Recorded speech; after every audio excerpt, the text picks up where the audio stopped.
వచ్చాడు లప్ప బావొచ్చాడు ఎంత బాగున్నాడు లప్ప బాగున్నాడు.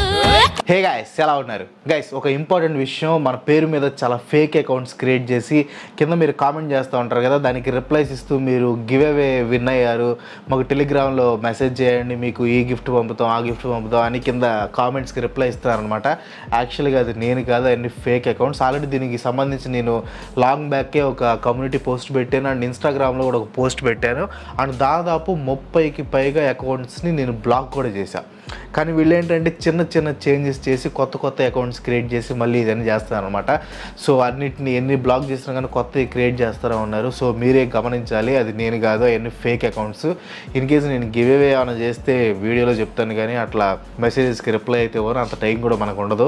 సో దయచేసి గమనించండి, అవన్నీ ఫేక్ అనమాట, ఆ ట్రాప్లో పడద్దు. వాళ్ళు ఏంటంటే మీకు మెసేజ్ చేసి ఆ గిఫ్ట్ మీకు పంపించాలంటే డెలివరీ ఛార్జెస్ పంపించాలని వాళ్ళు రివర్స్లో మీ దగ్గర డబ్బులు తీసుకుంటారు. సో జాగ్రత్తగా ఉండండి, అలాంటి ట్రాప్స్లో మీరు పడద్దు. ఇక్కడ మీరు చూస్తున్న ఇతని పేరు సుకేష్ చంద్రశేఖర్. ఇతనికి బాగా క్లోజ్ అయిన వాళ్ళు బాలాజీ అని పిలుస్తారు. చూడటానికి మ్యాడ్ గా ఉన్న మనోడు పెద్ద ఫ్రాడ్. చాలా మంది డబ్బున్న వాళ్ళని మోసం చేస్తూ ఉంటాడు. At the same time heroines తో ఫ్రెండ్షిప్ కూడా చేస్తూ ఉంటాడు. అప్పుడప్పుడు రొమాన్స్ కూడా చేస్తాడు. జాక్విలిన్ ఫెర్నాండెజ్, నోరా ఫతేహి, జాన్వీ కపూర్, సారా అలీ ఖాన్, భూమి పడ్నేకర్, చాహత్ కర్నా ఇలా చాలా మంది యాక్ట్రెసెస్ కి వీటితో లింక్స్ ఉన్నాయని కొన్ని ఆరోపణలు ఉన్నాయి. ఒకే బిజినెస్ మ్యాన్ దగ్గర నుంచి 200 కోట్ల రూపాయలు కొట్టేశాడంటే మనోడు ఎంత తెలివైనడో మీరే ఆలోచించండి. తిహార్లో మనోడు ఉండే జైలు చూస్తే ఇది జైలా లేకపోతే ఫామ్ హౌసా అనే డౌట్ మనకు వస్తుంది. సుకేష్ చంద్రశేఖర్ ఒక తెలివైన మోసగాడు. నోరా ఫతేహి, జాక్విలిన్ ఫెర్నాండెజ్ లాంటి యాక్ట్రెస్ మనోడు వెనకపడుతున్నారంటే అది సార్. యాక్చువల్గా మనోడిది బెంగళూరు అనమాట. పెద్ద బిలియనీర్స్ అందరూ స్కూల్ని కాలేజీలని మధ్యలోనే ఆపేస్తారు అనేది మనోడి ఉద్దేశం.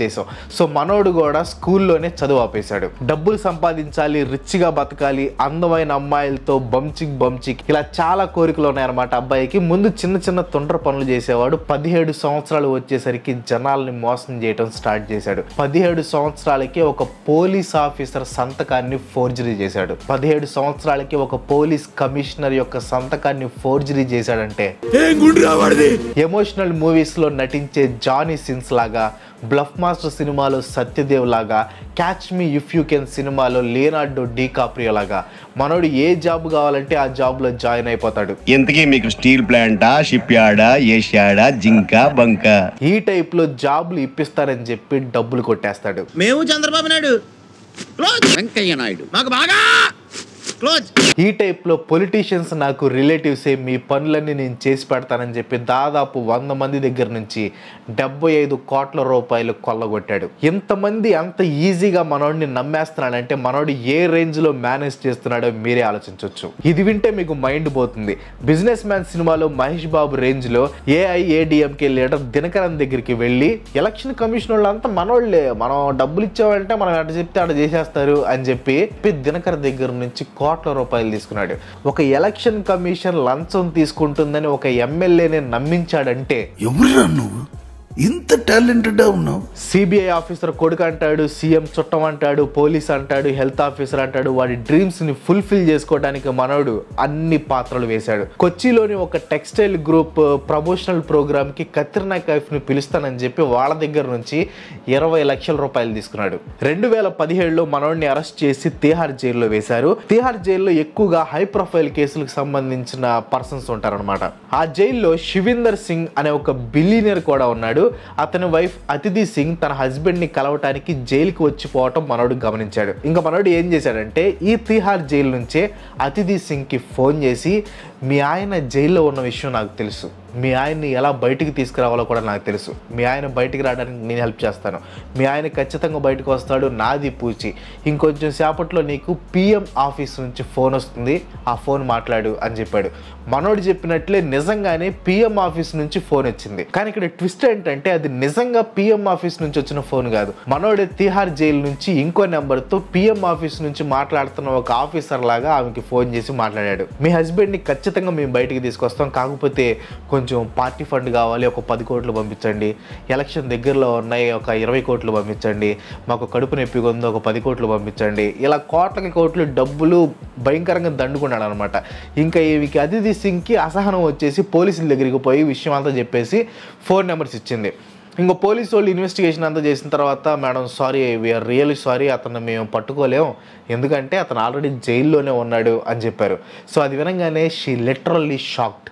ఈ డబ్బులన్నీ ఏం చేస్తాడంటే హీరోయిన్స్కి ఖరీదైన గిఫ్ట్లు పంపుతూ ఉంటాడు.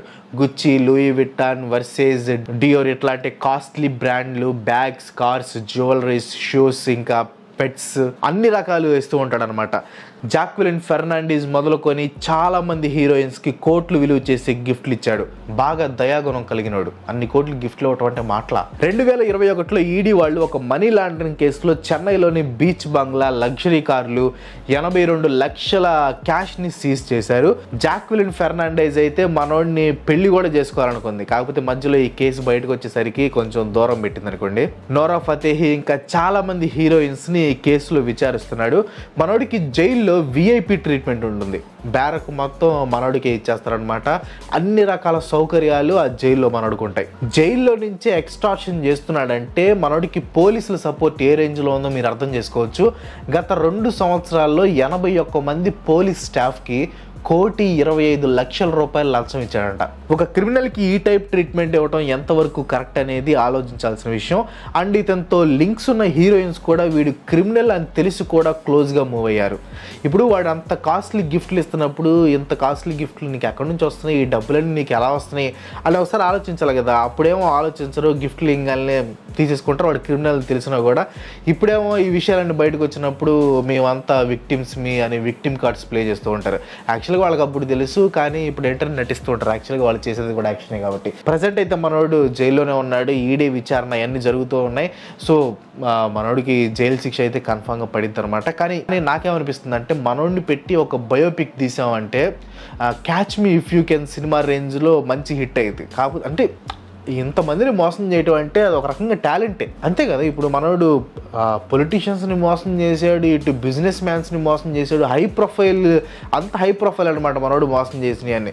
సో అంత పెద్దవాళ్ళని నమ్మించాడంటే వాడు టాలెంట్ ఏంటండి. So that's all for today guys. ఈ వీడియో మీకు ఎలా అనిపించింది కింద కామెంట్లో పోస్ట్ చేయండి. వీడియో నచ్చితే లైక్ చేయండి, షేర్ చేయండి. నెక్స్ట్ వీడియో మిస్ కావాలనుకుంటే మన ఛానల్కి తప్పకుండా సబ్స్క్రైబ్ అవ్వండి. ఇంకో మంచి ఎపిసోడ్తో మళ్ళీ కలుసుకుందాం. అంతవరకు సెలవు, బాయ్ బాయ్.